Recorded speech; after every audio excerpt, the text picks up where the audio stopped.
Imagine a United States torn apart, not by armies marching across open fields, but by chaos seeping into every corner of our daily life. This is scattered violence, digital sabotage, and economic collapse that would define a modern civil war. This is not from the history books, it's a speculative vision of what could unfold in a nation fractured by ideology and technology. Drawing on expert analysis, historical parallels, and plausible scenarios, will paint a clear picture of what such a conflict might look like, from its triggers, its forms, its consequences, and the urgent need to prevent it. This is America on the brink. The American Civil War of 1861 was a brutal, organized conflict that shaped the nation's trajectory. Over 2 million soldiers fought, and between 600,000 and a million of them died, making it deadlier than all other U.S. wars combined. Battles like Gettysburg and Antietam saw massed infantry and artillery clash in open fields, leaving landscapes scarred. The war pitted the industrial North against the agrarian South, divided over slavery, states' rights, and economic systems. The Union's naval blockades choked southern ports, slashing cotton exports by 95%, while hyperinflation hit 9,000% in the Confederacy, collapsing its economy.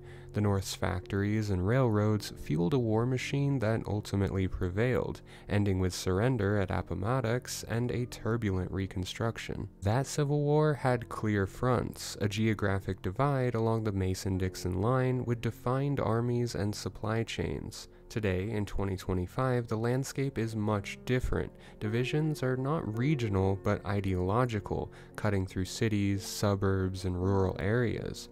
Urban centers like Austin and red-leaning Texas have leaned liberal as of late, while rural pockets in blue states like upstate New York still skew conservative. A 2023 Brookings Institution analysis highlights this, quote, purple patchwork. Conflict would be intrastate, neighbor against neighbor, not state against state on a clearly defined geographical line. Modern civil wars, as political scientist Barbara Walter notes in How Civil Wars Start, resemble insurgencies, decentralized, asymmetric, and prolonged. Unlike 1861's massed battles, a 2025 conflict would feature guerrilla tactics, cyber warfare, and economic attacks. The U.S.'s 434 million civilian firearms, alongside advanced technology and globalized economy, set the stage for a uniquely chaotic war. The military's $800 billion budget and 2 million personnel could crush these small rebellions, but fractured loyalties and veteran defections could definitely complicate the response. This is not 1861's war. It's a fragmented, tech-driven, ideological nightmare. The United States in 2025 faces conditions ripe for conflict, though not inevitable. Political scientist Barbara Walters' CIA-honed model identifies two key risk factors: anocracy, which is a partial democracy with eroding norms, and factionalism, where groups align by identity and ideology over policy. Economic inequality only fuels this tension further. The Gini coefficient reached 0.41 in 2024, surpassing Gilded Age highs. The top 1% hold 20% of all income, while middle-class wages stagnate. A 2025 Financial Times analysis by Ray Dalio estimates a 35 to 40% chance of civil war, stating, quote, stage 5 indicators are present. These indicators being states defying federal authority, migration to ideologically aligned areas, and rising political violence in our climate. Potential triggers include contested elections, economic collapse, or high-profile acts of violence. A disputed 2028 election could spark protests that spiral into riots. A severe recession projected for 2025 could exacerbate grievances, with unemployment hitting 10% and food prices soaring. Foreign interference, like Russia's disinformation campaigns or China's cyber operations, could amplify domestic chaos, exploiting divisions as seen in 2016. These conditions set the stage for a conflict unlike any in history. A modern U.S. Civil War would not feature armies clashing on battlefields. It would be decentralized, technology-driven, and asymmetric, resembling modern insurgencies like Syria's Civil War or Northern Ireland's Troubles. With 400 million civilian firearms, advanced cyber capabilities, and fragile supply chains, the conflict would disrupt daily life through sporadic violence, economic sabotage, and institutional breakdown. Let's talk about 4 plausible scenarios grounded in professional analysis from the Center for Strategic and International Studies. The first scenario is a low-intensity insurgency characterized by these sporadic incidents, decentralized violence. Rather than massed battles, small groups like far-right militias or far-left collectives would conduct targeted attacks. Bombings could hit government buildings in swing cities like Phoenix or Atlanta, killing dozens per incident.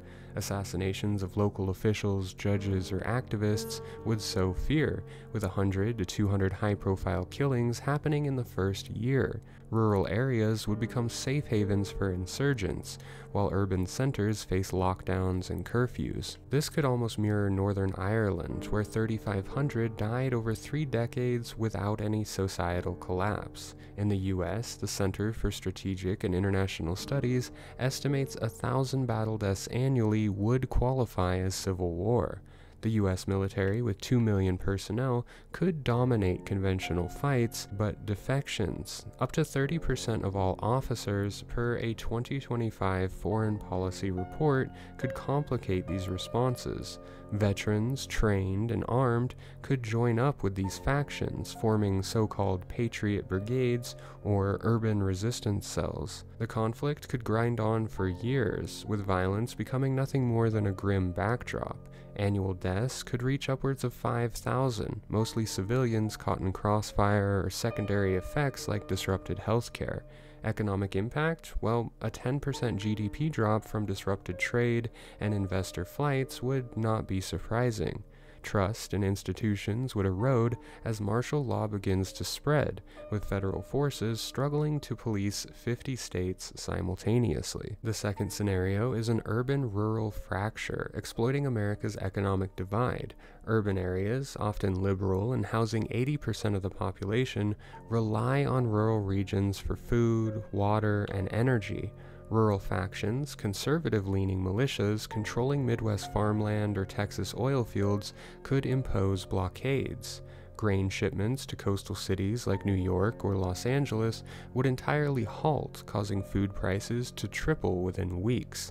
Texas could cut natural gas exports, triggering entire blackouts in California, where 40% of power depends on these external resources. Cities could collapse rapidly. Grocery shelves would empty in days, sparking riots that kill hundreds. Urban vigilante groups armed with civilian firearms would clash with police or form their own makeshift defenses. Rural areas, more self-sufficient, would simply fortify, using drones to patrol their fields or to sabotage urban infrastructure such as water treatment plants. Wildfires, already a California staple, could be weaponized with incendiary drones, displacing millions. Now regardless, during this urban-rural fracture, displacement would definitely surge. Up to 2 million would flee cities for Canada or Mexico in the first year. The economy would contract 20% as supply chains break, with hyperinflation hitting upwards of 50%. Rural dominance in food, and the Midwest produces 60% of all U.S. grain, and energy, Texas holding 40% of all oil reserves, would give conservative factions leverage, starving these liberal urban centers into submission. Total deaths, upwards of 10,000 in the first year, half of which would be from starvation and disease. The conflict could last months to years depending on federal response. The third scenario is actually a state versus federal standoff, fracturing the union along institutional lines. States like California or Texas could defy federal mandates on polarizing issues like gun control, immigration, or election certification. California might declare itself a sanctuary state for progressive policies, while Texas mobilizes its National Guard to resist federal troops. By 2025, over 20 states have a Second Amendment sanctuary law, signaling defiance. The state versus federal standoff scenario could escalate into a constitutional crisis. Regional alliances would form, a Pacific Federation potentially made up of states like California, Oregon, and Washington, backed by the enormous tech wealth in these areas and AI surveillance, versus a heartland confederation like Texas, Oklahoma, and Kansas controlling oil and agriculture. The US military, split by ideology, would see defections. Federal airstrikes on rebel strongholds could limit collateral damage but still result in hundreds killed. The crisis would resemble Yugoslavia's breakup, with states forming semi-autonomous blocs. Foreign powers, Russia via arms smuggling through Mexico, China via cyber attacks, would only exploit our domestic chaos. The conflict could drag on for years, with upwards of 15,000 dead in the first year alone, mostly from skirmishes and purges within these state-defined faction blocs. This state separation into blocs could cause a nationwide GDP drop of upwards of 15% from disrupted trade and governance. Resolution might yield balkanization, with loose federal oversight over regional entities or an authoritarian federal clampdown. The fourth scenario is a non-kinetic war of cyber and economic sabotage. Hackers, domestic factions, or foreign proxies would target critical infrastructure like power grids and water systems, financial networks. A 2021 Colonial Pipeline hack disrupted fuel for weeks. A scaled-up attack could black out half of the United States for months, killing thousands via disrupted hospitals and heating. Deepfake propaganda would incite purges, targeting communities with fabricated atrocities. States could wage economic warfare. California may try boycotting Texas oil, while Texas entirely halts its exports. Financial markets could crash upwards of 20% in the first month, with the dollar losing upwards of 30% of its value. Supply chains, already fragile post-2020, would entirely collapse, halting half of all food and medical deliveries. Urban areas would again face starvation, and rural areas, hoarding resources, would begin a chain of bartering. Foreign powers would capitalize. China, in the midst of our domestic chaos, could seize Taiwan. Russia could begin testing NATO's Baltic defenses. Deaths in this scenario would be lower, 2,000 to 5,000 in the first year from secondary effects, but economic devastation would rival kinetic war, with $3 to $5 trillion in losses. This so-called passive war could persist indefinitely, fraying society without a real clear end. Across all four scenarios, the consequences would be catastrophic. Deaths could range from 10,000 in a cyber war to upwards of 100,000 in a prolonged insurgency, mostly civilians from famine, disease, or street violence.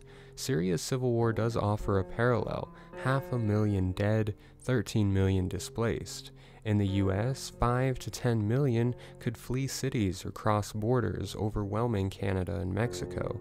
The economy would crater. A 20 to 50% total GDP drop would erase $5 to $10 trillion, absolutely dwarfing the 2008 recession. Hyperinflation could hit upwards of 50%, with food and fuel prices soaring. Urban collapse would be swift, with cities like Los Angeles or Chicago uninhabitable without the supplies offered by the heartland. Rural areas controlling resources would fare better, but would begin to face raids and sabotage. Families would fracture, mirroring 1861's divided loyalties. Communities would turn inward, forming armed enclaves. Trust in institutions, already at a 30% approval per Gallup 2025, would entirely vanish, with martial law or authoritarian rule filling this void. Globally, US weakness would reshape the world. China, in any of these scenarios, could begin an annex on Taiwan, and Russia may begin to probe NATO's eastern flank. Allies like Japan or the EU would face economic shocks, with global trade dropping 10 to 15%. The end of American leadership would usher in a multipolar world with decades of instability. A modern US civil war would be a grinding, fragmented ordeal: insurgencies, sieges, crisis, and invisible assaults. No heroes here, only losses. The toll, tens of thousands, if not hundreds of thousands dead, millions displaced, a shattered economy. It demands action now. Strengthen institutions, bridge divides, choose unity. The Republic endures if we will it.